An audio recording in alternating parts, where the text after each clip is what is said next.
Hey guys, welcome back. So in the last video we learnt how to insert a element in a heap. Hope you have understood that operation. Now in this video let's see how to extract a element from a heap. So this is our heap, which is basically a mean heap. Now if we want to extract an element from heap, one thing that we always need to remember is that the only element that can be extracted from a heap is always a root. What that means is we are allowed to extract this element, but this element, if you want to extract, or this element we cannot extract. That is a property of a heap.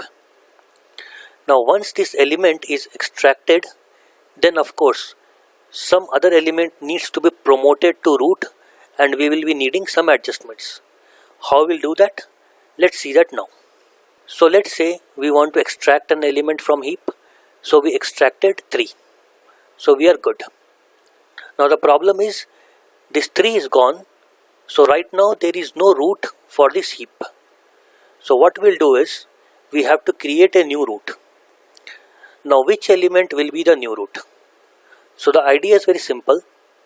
The last element in the heap will always be considered as root.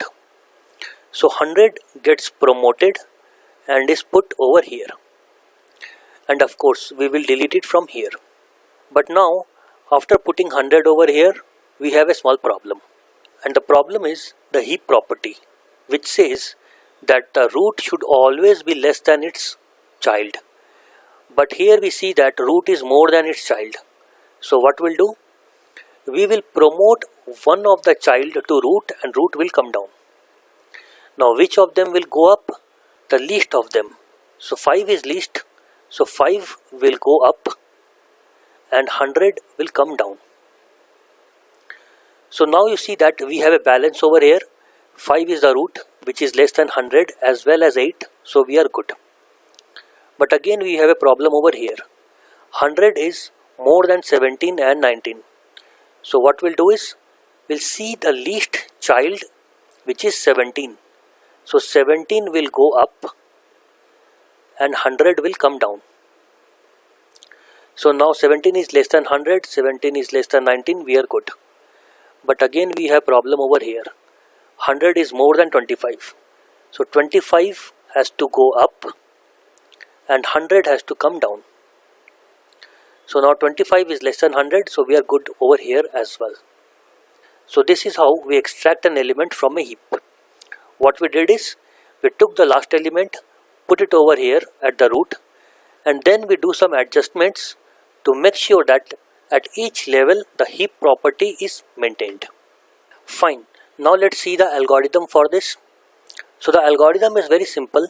It says if the tree does not exist, then of course return an error message, else extract first cell of an array. So here we extracted 3 and return it to the user. Then promote last element to first. So we promoted 100, moved it at top. Size of heap minus minus, because now we have 8 elements instead of 9. Heapify top to bottom.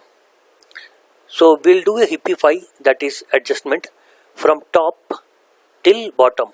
And at every level we see that if the heap property is maintained, we are good. If not, then we do a swap.